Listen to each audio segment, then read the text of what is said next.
So, welcome everybody.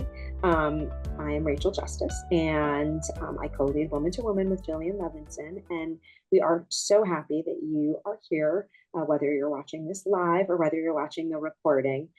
Really excited for this session personally. And I always say that when I'm personally excited for a session, I feel like it's going to be really good. I've been looking forward to this. Um, we have a wonderful, wonderful, fascinating speaker who could speak on so many different things, but this is what we decided on. And the topic today is how to decorate your home to optimize your health. And so I'm actually going to let you introduce yourself because, again, your background is incredibly interesting. And, again, if you don't mind talking about your connection to this community and kind of why you are doing this type of work. But Mahwish is a incredible speaker, a best-selling author, and has some additional credentials that you will hear about. And I'm going to turn myself on mute and just let you know, and like I said, be a participant in this session, which I'm really looking forward to. Thank you so much, Rachel, for the lovely introduction. Hi, everyone. I am Mahwish, and I'm here as your sister. I'm here because we are all initiates into the world we never expected to be, which is cancer. And I consider myself a cancer initiate because I, like the goddess Persephone that I wrote about, went into my underworld, into my darkness, and there I found pomegranate seeds of wisdom. Now, the world knows me as an interior designer.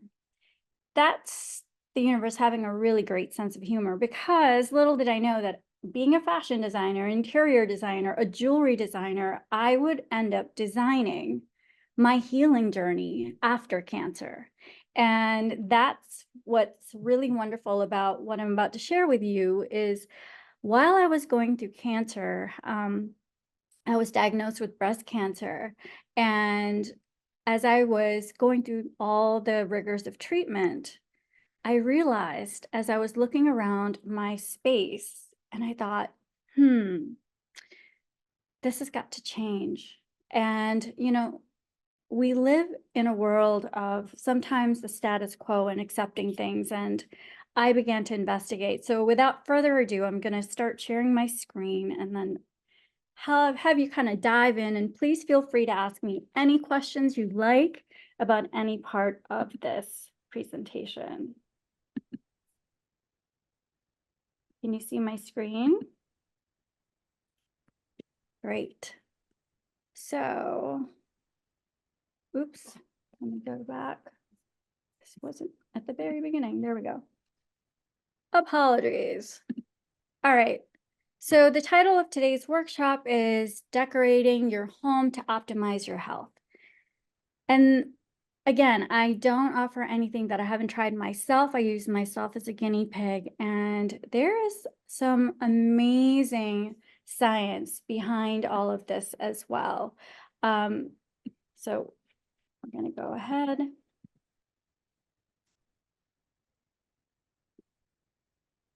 Well, let me change. Hold on. So here I am going through chemo. And like I said, I'm here to show that sometimes within our darkness is where we find our light. And, most people don't put beauty and cancer in the same sentence. They think you have to feel beautiful after you heal or after you get through treatment. And for me, I realized that beauty was my vehicle to healing. It was the way for me to get through it. And since I make beauty for a living, I make life beautiful, things beautiful. What I'm talking about is not just on the surface of things, but deeper, a more spiritual definition of beauty, which is divine grace and divine alignment. So let's go through this journey together.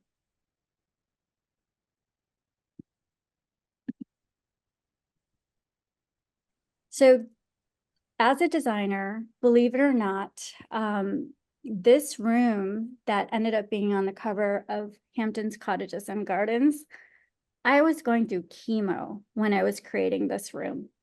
And it was an homage to my aunt who also had the same diagnosis as me. and who passed sadly the summer prior to my own. And I ended up working on this room, which was in the Brooklyn show house, not telling anybody, not telling anybody that I was going through it. None of the other designers knew. I kept my cancer a secret. I was a single mom, and I thought, who's going to hire someone who's sick? So I kept it a secret, and I worked on this room, which amazingly ended up being on the cover. But going from one swing of the pendulum to the other, I ended up writing my story.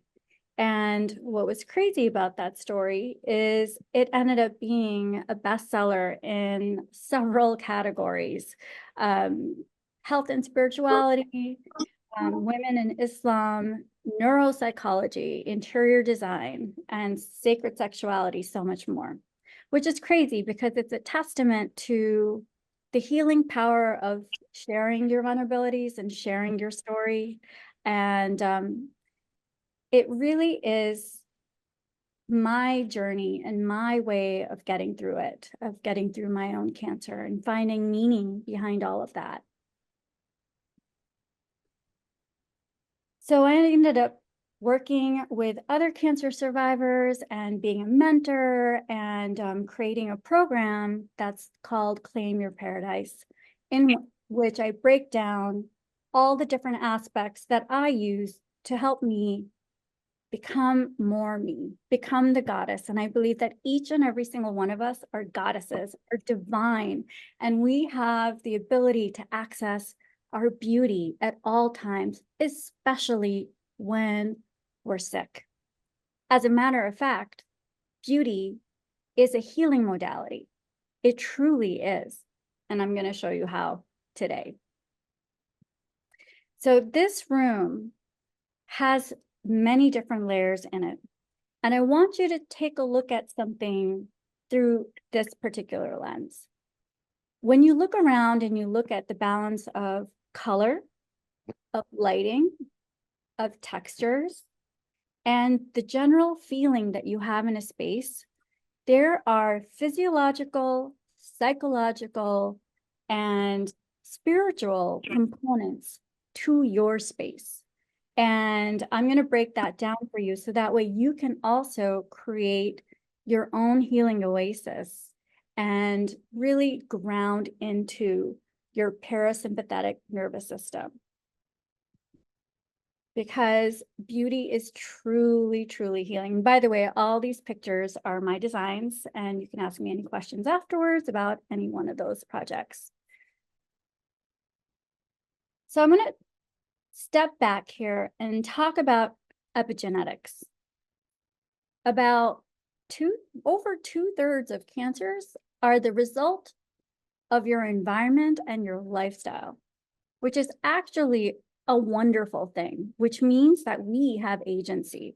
Now, I want you to understand, sometimes we can feel like the victim, and that's normal, but like the drama triangle of the victim being the patient, the doctor being the hero, and the cancer being the villain, I want you for a second to step back and divest yourself of that particular narrative and look at yourself as the hero in your own journey, in your own hero's tale, in the words of Joseph Campbell.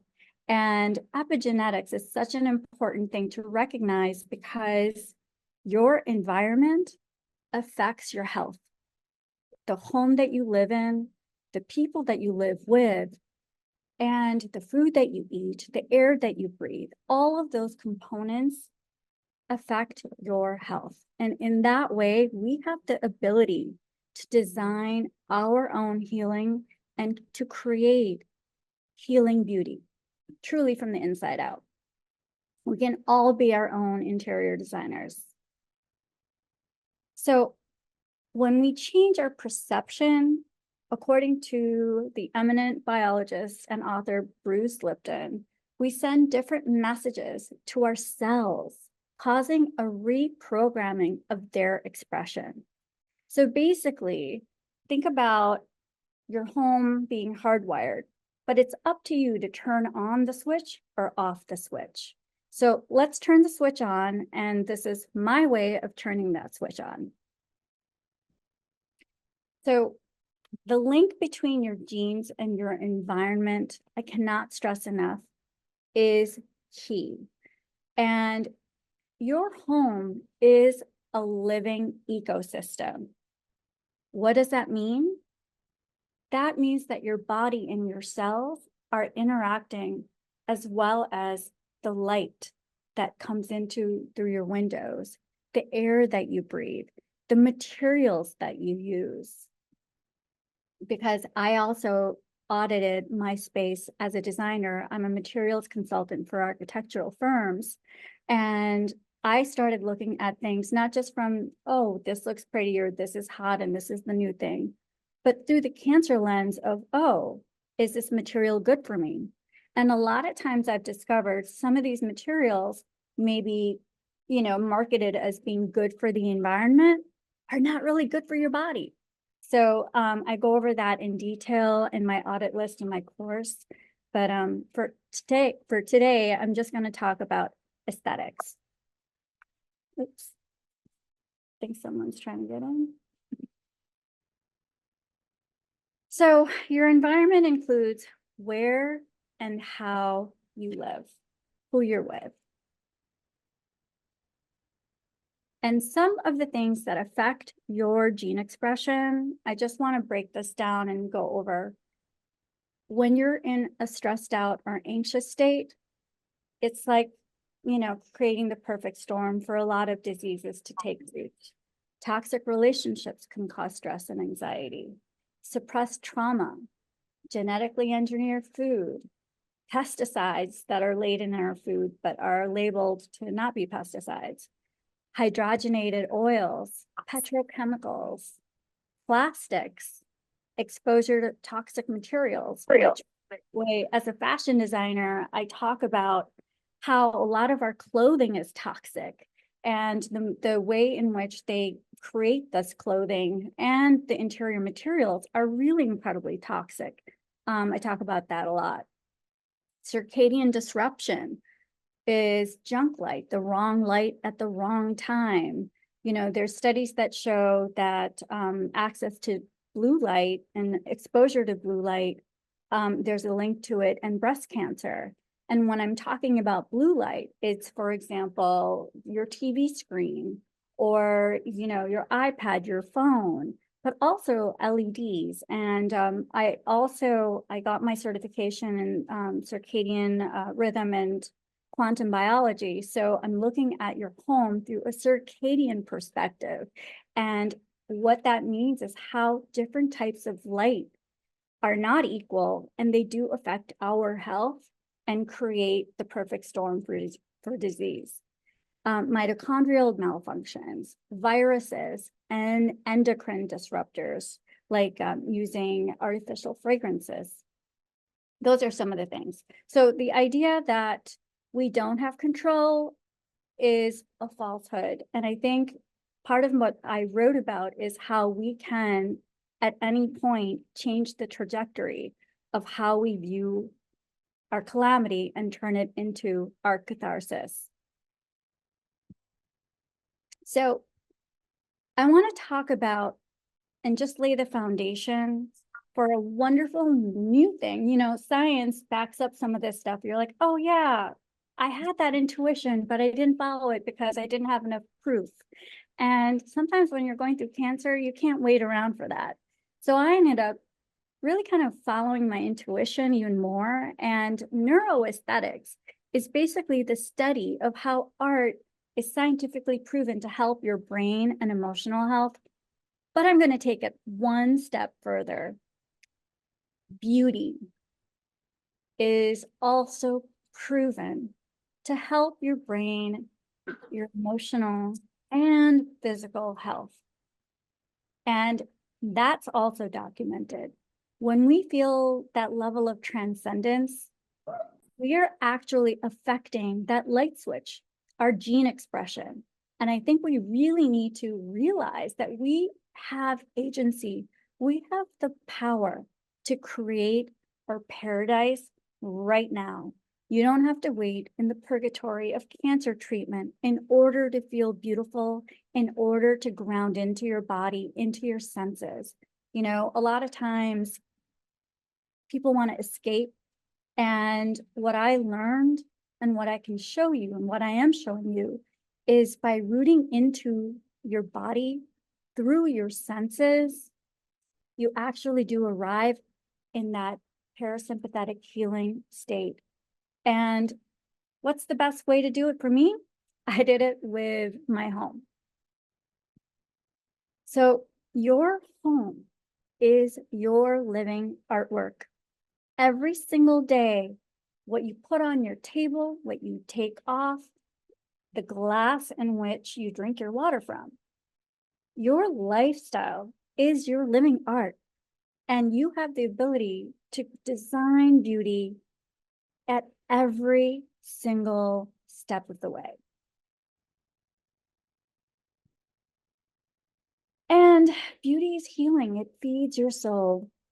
Apart from the science, and I know science is all about bifurcating and measuring. And what we're doing here is bringing all those different threads together. Like, for example, think of science like a room in your home. You have a kitchen, you need your kitchen, but you also need your living room. Spirituality is part of it. You also need beauty. There's different rooms in your home that are essential parts of your life. And I want you to think about that from that perspective of holistic design and holistic health.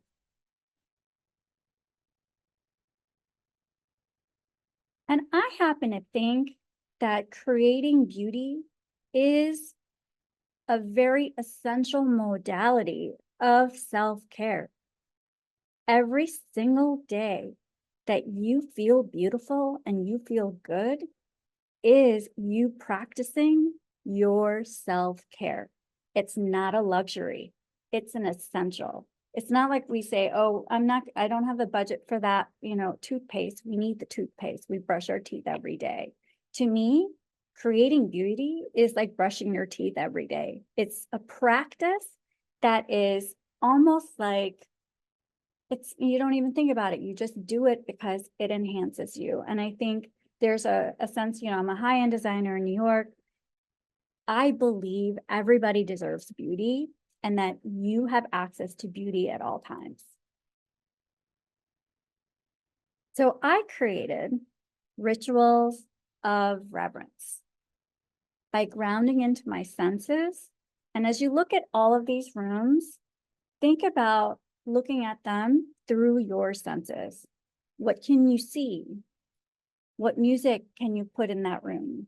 What can you touch? What kind of textures do you like that feel good against your skin? And what can you smell? Can you light that candle with essential oils? Or can you bring some fragrant flowers in your space? Things that basically help you create your own healing oasis. So I divided this by different zones of your home. And I have tips on which you can, whatever inspires you, let me know if you want to add some things too. But this is the best way to do it. So starting from your bedroom. Your bedroom is so important. It's where you rest. It's the first thing, look at what is the first thing when you wake up out of bed? What's the first thing you look at? When I was going through cancer treatment, I found a picture of myself as a 15-year-old girl.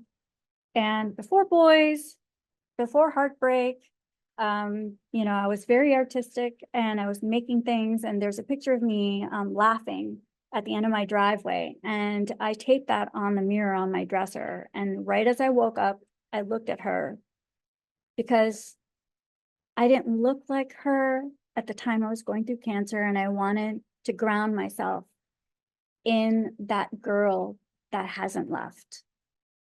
Call it your inner child, call it remembering a time or remembering where you felt the most you, especially when you look in the mirror and you don't recognize yourself, I think is so grounding. So use your sight to help you ground into yourself. Or it could be a picture of your child or a happy memory that you had that is something that is the first thing that you see that grounds you back into that good feeling. I think it's so important. I go over that in my course. I call it talismanic art and talismanic objects. But objects that you imbue with meaning are so important. So, in order to create a peaceful bedroom retreat, what can you do to create a soothing environment? Colors, which I go over in detail, colors that inspire you, that soothe you, they should be a part of your world. And if you don't want to repaint, it could be as simple as that purple pillow that kind of brings that love of purple back when you were a kid. Whatever it is, bring it into your space. It could even be a gorgeous scarf that your best friend gave you when you were in college. And you're like, oh, I need to use that as the throw at the bottom of my bed because that reminds me of that road trip we took. Whatever it was, think about using your space from a meaning perspective, but also applying colors that resonate with you. And I think that's really important to do. Declutter. Oh my gosh. That is something I'm constantly striving. So if you think about your tables as your altar, imagine your home is your sanctuary, it's your sacred space. Your tables are your altars. Do we put candy wrappers or dirty napkins on our altar? No, we put something beautiful, maybe a flower. Maybe it's a book that really has a lot of meaning for you or inspiration. Or maybe it's a little jewelry box that your grandma gave you. Whatever brings you into that parasympathetic state, curate your bedside table, curate your dressers, curate all your tables. And every day I'm always like, even with the seasons, I bring in branches. Like I have cherry blossoms that, even just one branch makes you feel like, you have spring indoors, especially when it's stupid raining outside. So think about creating that seasonality. Think of yourself as Persephone, the goddess of the seasons. And what would you bring to celebrate each season? And I'm not just talking spring, summer, autumn, and winter, the season of your life, the season that you're in right now. What does that mean for you? And what does that look like?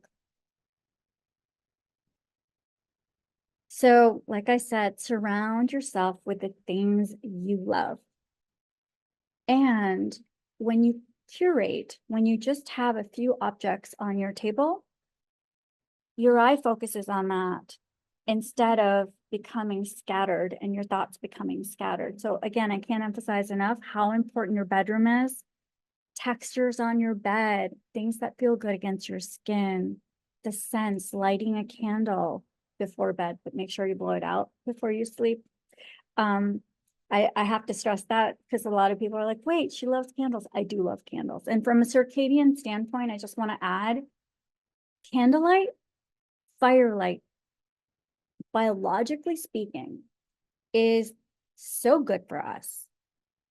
Every single light right now, all the LEDs, any kind of electrical light, it doesn't have the same spectrum as sunlight.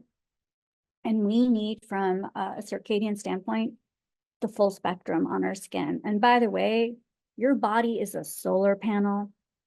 We have receptors on our skin, not just our eyes. And the kind of light that our skin absorbs, especially before bed, is really important. I would minimize bright overhead light at night. I would have a candle or two. And firelight is the only other natural source of healing infrared light. Everyone's talking about red light therapy. And I always really, really encourage you to use candlelight. It's a lot cheaper. It's a lot more natural. It boosts your collagen. It helps your mood, and it helps bring you down into a restful state so that you can sleep and repair at night. So that's for your bedroom. Moving on.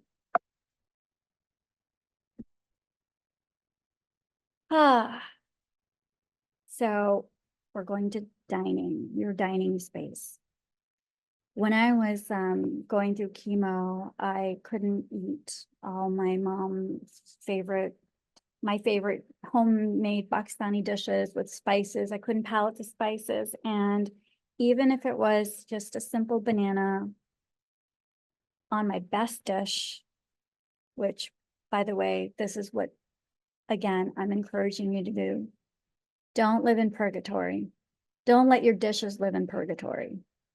Create your paradise, use your best dishes, use your best silverware, use your, tablecloth that you save for Thanksgiving only or whatever occasion. Use that today. You have access to your paradise today. And even if it's just one flower in a bud vase, do it. Get that flower, light that candle, use your best dishes, drink your water from a wine glass. It makes a difference. Create these rituals for yourself, these rituals of reverence, and allow yourself to elevate whatever state you're in, especially when you're going through cancer treatment. I can't emphasize this any more than right now is when you need beauty the most. Right now is when you create that ritual of your space and your divinity the most. So what I did is scatter rose petals. This is my table. And even if it's just, a little espresso, I just realized that's a lip mark on there, but that's okay. That's natural authenticity. I just feel like you can have access to what makes you happy at all times, especially when you're going through treatment. Scattering rose petals, even if it doesn't have to be rose petals. It can be marigold petals. It can be peony petals, whatever is around. I have cherry blossom petals. Just scattering them creates a sensory experience with your dining. Lighting a candle, I think is, all the best restaurants have candles. Why? Think about the lighting of your best restaurants, all the most romantic restaurants. Why are they creating that mood? It's not just about the food, it's about the ambiance. And I think you can create your favorite restaurant experience in your home if you start looking around and dissecting why you like it. And from a sensory experience, I don't recommend looking at a screen when you're eating. I think it's so good to ground in and be grateful for the food that your body is imbibing and that is nourishing you. And so music that is incredibly soothing. There are so many studies that show the physiological effect of music on your brain waves. It's called brain entrainment. I cover this in my course. And even the sound of rain and the ocean has a soothing effect because of that level of resonance.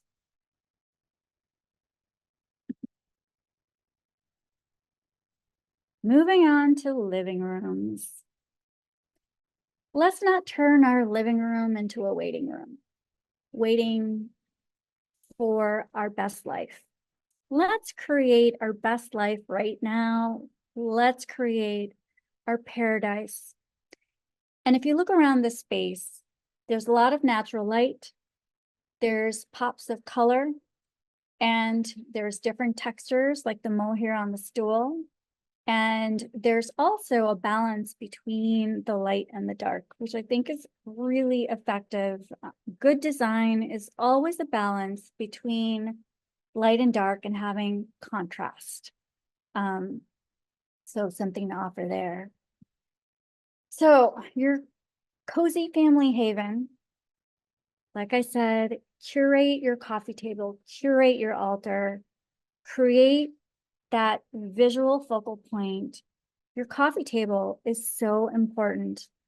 And I change it all the time. Sometimes I have rocks on there. Sometimes I have books that I really love. open to a page with a feather in it.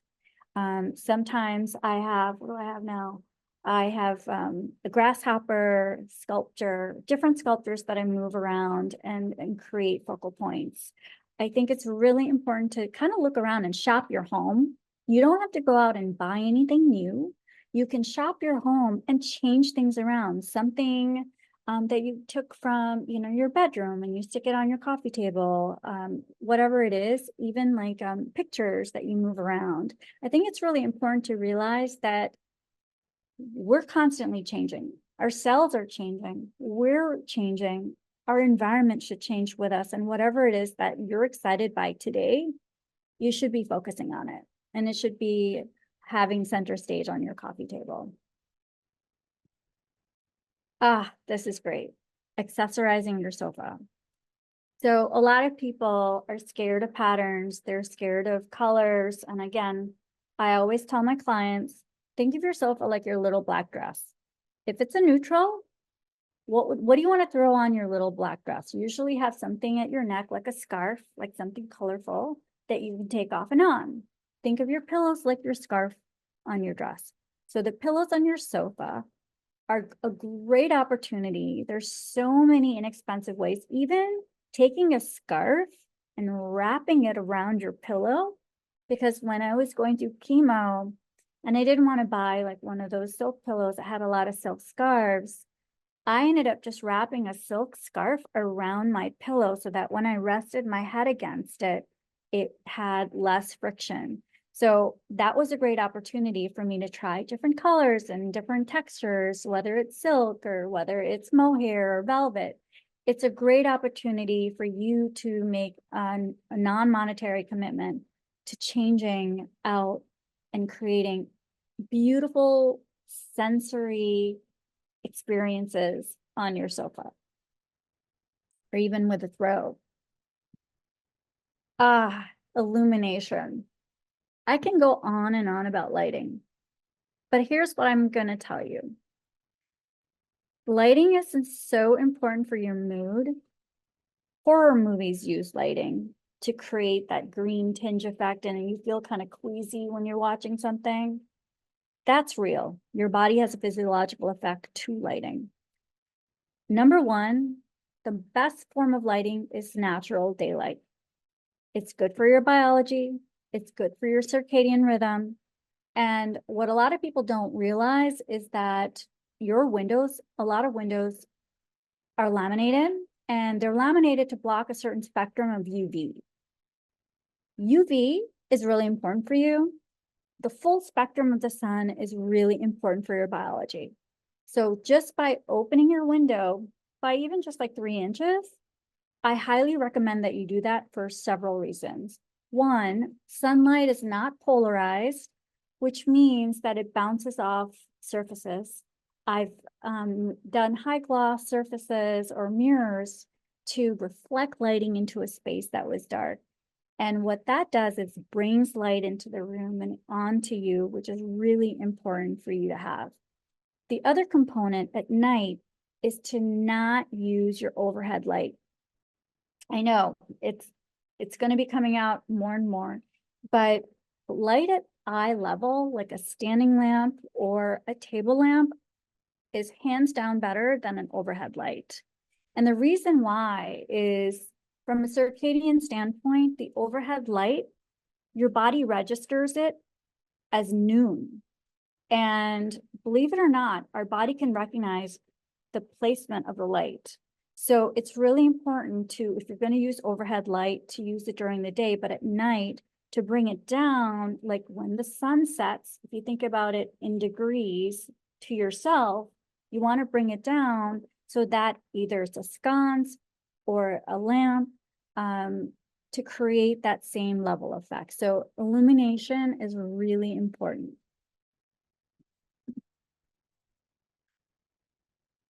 Your bathroom. I wish my bathroom looked like this every day. Isn't this gorgeous? Like you can just be hanging out. I know. This is in the Hamptons. So think of your bathroom as your soothing spa escape. Again, There's a lot of nature here, but again, it's very serene. I've used neutrals. That's a dogwood.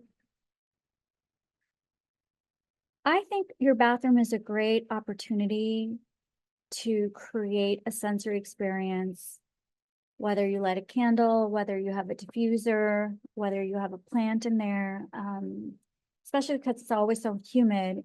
When it's more humid, you can smell more because the molecules are more inhalable. So think about it as a great opportunity to try scent. Water is very healing. I don't know if you guys know anything about Veda Austin. She does all these wonderful experiments with water, and it has memory.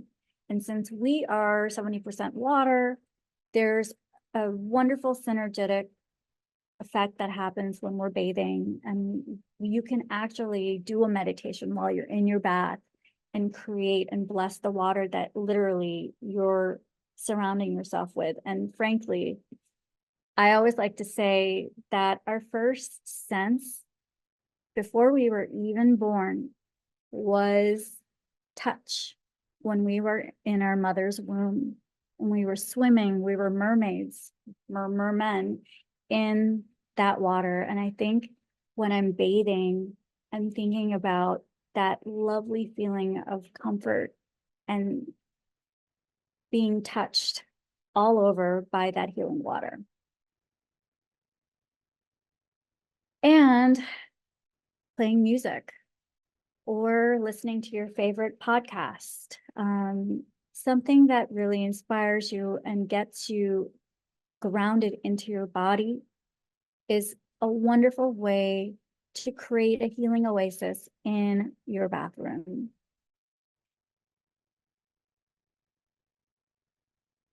And your outdoor living room. Whether you have this great patio or not, it's important to recognize that we actually have that room of our home, our greater home, the outdoors. It's really important for you to spend time outside, getting that sunlight on your skin, in your eyes, so you can create that circadian connection and ground into the earth's energy, which I also cover more of. But for inside, I would definitely have plants. When I say surround yourself with aromatic life, I'm thinking about lavender, I'm thinking about scented orchids. I have an orchid that smells like coconuts and another one that smells like chocolate. And plants in your home and creating that indoor-outdoor space inside is so important. Biophilia is the science of how much our bodies are still connected to nature, and plants indoors. I have a list, by the way, on my website of my top 10 plants that I've vetted from NASA that filter all the VOCs, that filter the air. VOCs are volatile organic compounds that are emitted from a lot of synthetic fibers in your carpeting or your MDF and your cabinetry, which a lot of people don't realize. So plants allow you to filter your air, and they've been doing it for millions of years. They're still doing it better than we ever could. And I highly recommend that you invest in some flora for your space. And it creates a level of relaxation. There are studies that show, which I don't know if you guys know this, when your eyes look at leaves, it brings you into a theta brainwave state, because right angles don't exist in nature. If you look at nature, everything is curves, and the way we even just gaze at a leaf can be soothing. So consider that next time you're walking in Home Depot or wherever you are, a garden center, pick up that plant that speaks to you, because that intuition is telling you something. And don't forget to enjoy your indoor-outdoor space. And by the way, here's the space. I designed these custom chaises. Unfortunately, the view was, very misty. There's the ocean beyond. Find a place next to your window that you can gaze out. If you cannot open your window, and if you don't have plants, find and create a zone in your home where it creates that level of connection with nature. It's so important to do. When I wake up in the morning, before I look at any screens, I tell my son this, before you look at any screens, gaze at the sky, right? Gaze at the brightest point of the sky. That sets your circadian rhythm, which then has a cascade effect on your biology. It's really important to realize that the windows that we have are big players to our health. So I have a design masterclass where I break down colors, lighting, surfaces, textures, all of that. And I also have ways in which you can audit your home, and not just audit it by, oh my God, gotta get rid of all that Teflon, which I did, but I also offer replacements as to which materials are actually good for you. So, you hear a lot of people panicking, saying, everything's getting you sick. Well, yes and no. You just need to be educated as to what are the things that are good for you. And a lot of those things, guys, our ancestors have been using. I'm going to give you a secret for that. Go natural, whether that's natural fibers, sustainable wood, anything that has an adhesive or a synthetic in it has a toxic effect on your life. And then the quantum home is really about a space that harmonizes with your biology. And quantum is the smallest particle, the smallest measure of energy, right? Think about your energy as your greatest resource by creating a home that is in alignment with your biology. You then have more energy and you can be your best self, the goddess that I see. So there's ways in which we can parse this. I talk about this in detail, why embracing beauty and pleasure is vital to your healing journey, and basically changing that common paradigm on illness as you not being the victim, but a goddess on her heroine's journey, and who is creating beauty by using epigenetics and how your emotions and your environment affect your biology and affect your health, and how to design the rituals that I just showed you a little bit about to support your cancer treatment and beyond, to create a beautiful healing oasis, and how to decorate your home or office to support your health and healing, and how biophilic design plants can increase your recovery rate. So creating your healing oasis now is so important. If there's anything I can leave you with, is don't wait in purgatory when you can have your paradise right now. So don't wait to feel beautiful, and allow beauty and pleasure to help you heal during and after treatment. Which, by the way, a lot of people don't. I didn't realize for me that healing from cancer takes years. It takes time. It takes your body time. Be patient with yourself. And every day is an opportunity for you to try something new. And if something didn't work, so what? You have another day to try something else.